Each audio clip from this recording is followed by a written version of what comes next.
श्री गोवर्धननाथ पादयुगलं हैयंगवीन प्रियं नित्यं श्रीमथुराधिपं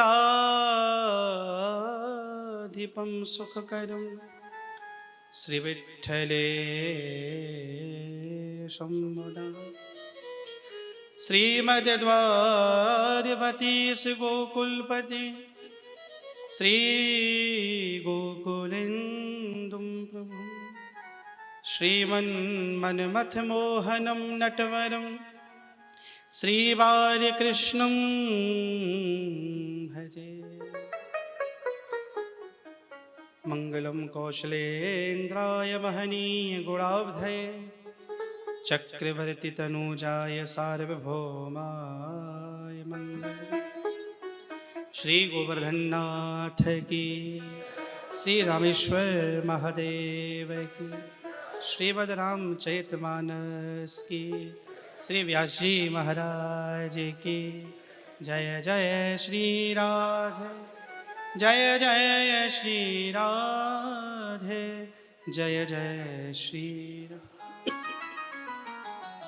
परम कृपालु भक्तवत्सल भक्तवांछा कल्पतरु अनंत कोटि ब्रह्मांड नायक अनंत आनंद रसमूर्ति अखिल साम्र सिंधु इष्टदेव भगवान श्री गोवर्धननाथ प्रभु के युगल चरणारविंद में बारंबार प्रणाम करते हुए भगवान श्री रामेश्वर के युगल चरणारविंदों में प्रणाम। समुद्रदेव की दिव्य उपस्थिति में आप सबको अपनी मधुर रसमयी वाणी से श्री रामचरितमानस कथा का रसास्वादन करा रहे ऐसे व्यासपीठ पर विराजमान परम आदरणीय परम पूज्य श्री मुरलीधर जी महाराज, आपके व्यासपीठ को मैं प्रणाम करता हूँ।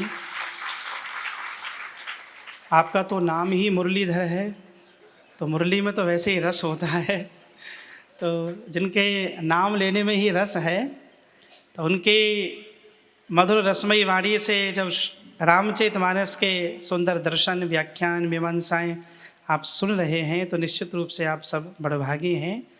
देश भर के भिन्न भिन्न अंचलों से पधारे हुए राम कथा रस पिपासु।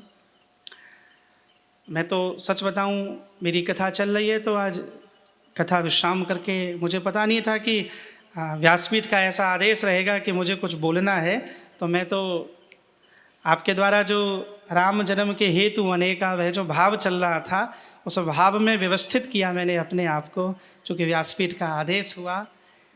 कथा के मध्य कई बार आने से ऐसा लगता है कि रस पक्ष में बाधा ना पहुँचे।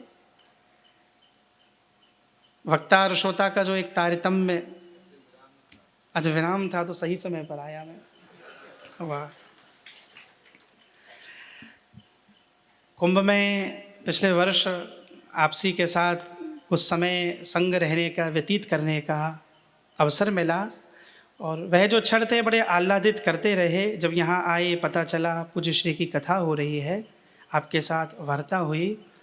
मैं भी भाग्यशाली हूँ कि आज आपके दर्शन कर पाया और आप सब श्रोताओं के भी दर्शन कर पाया। बहुत वर्षों से आप श्री के द्वारा जो पावन राम कथा के माध्यम से लोगों का जीवन परिवर्तन किया जा रहा है और वस्तुतः पावन राम, मैं भी भगवान यहाँ वैसे तो वृंदावन के लोग भागवत ही गाते हैं, और साल में 4 या 5 बार दास को भी सौभाग्य श्री राम कथा गाने का मिलता है, तो यहाँ राम कथा ही गाने आया हूँ मैं। साल में 4-5 बार मैं राम कथा करता हूँ।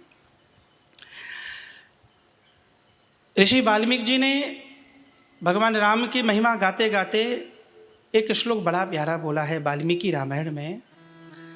यस्य रामं न पश्येतु यम च रामो न पश्यति नंदतः सर्वकालेषु स्वात्मप्येनं विगर्हते। जिसने श्री राम को न जाना, तो जिसने अपनी दृष्टि से श्री राम को न देखा अथवा रघुनाथ ने अपनी कृपामयी दृष्टि से जिसको न निहारा, जिसका विचार चिंतन चरित्र भगवान श्री राम के चरित्र के जल से शोधित होकर पवित्र ना हुआ,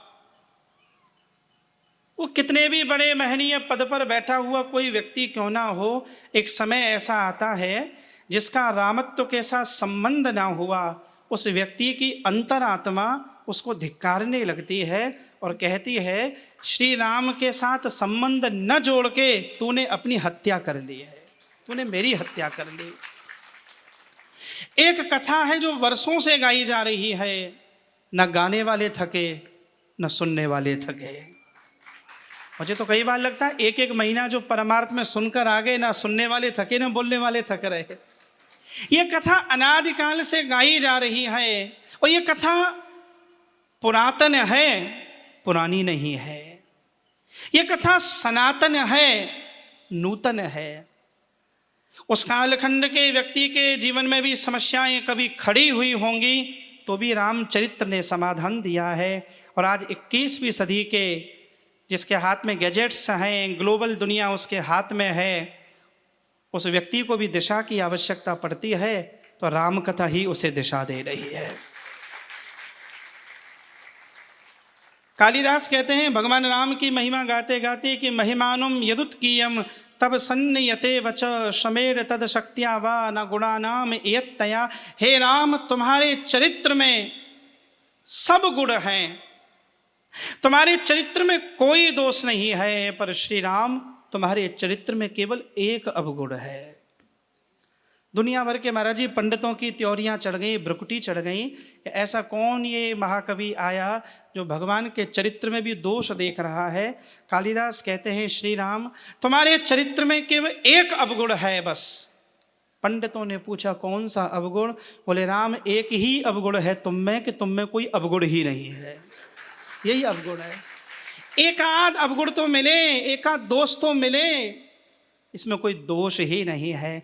कभी कभी कल्पना लगती है कि श्री राम हुए होंगे। नहीं तद भवता राष्ट्रम यत्र रामो निवश्यति, तद वनम भवता राष्ट्रम यत्र रामो निवश्यति। जहाँ श्री राम है वहीं वैकुंठ है, वहीं स्वर्ग है, वहीं सुभाष है। और ध्यान रखना हमारे भारत में तो इससे पवित्रतम शब्द नहीं है हमारे पास। हम जन्म लेते हैं तो राम के साथ, इस संपूर्ण यात्रा का विराम भी हम राम शब्द के साथ करते हैं। राम हमारी भारत की आध्यात्मिक सांस्कृतिक चेतना के नायक हैं, राम महानायक हैं। और कभी कभी देखते हैं एक क्षण में उन्होंने बोल दिया कि पिता दीन मोहि कानन राजू। ऐसे समय में जब परिवार टूट रहे हैं, परिवारों में विघटन हो रहे हैं, मुझे लगता है राम कथा सुनने की, समझने की बहुत ज़रूरत है। एक राम है, तीन भाइयों के कुनबे को लेकर कुटुंब प्रबोधन के प्रतीक के रूप में प्रकट हुए। आज दो भाई घर में सही से नहीं रह पा रहे हैं। राम कथा परिवार की कथा है। आप सब इसी प्रकार पूज्य महाराज जी के मुख से रसमयी आनंदमयी राम कथा का आनंद लेते रहें। और भगवान से प्रार्थना यह है कि हमारे उम्र में बड़े हैं, ज्येष्ठ भ्राता हैं, ठाकुर जी आपको दीर्घायु करें और आप अपने नाम के अनुरूप ये मुरली की तान पूरे विश्व में बिखेरते रहे। आप जोरदार तालियां बजाकर भगवान का अभिनंदन कीजिए। आपने राजस्थान की धरा से निकलकर श्री राम कथा मंदाकिनी को पूरे भारत में जो फैलाया है उसके लिए खूब अभिनंदन है। केशव प्रिया गौशाला, आप परम गौ भक्त भी है। भगवान आपकी गौ भक्ति गौ निष्ठा इसी प्रकार बनाए रखें। आप सबको प्रणाम करते हुए, व्यासपीठ का आदेश था तो मैं दो वचन बोल पाया, बाकी आपके मुख से मैं कथा का आनंद ले पाऊँ। बारंबार प्रणाम भगवान।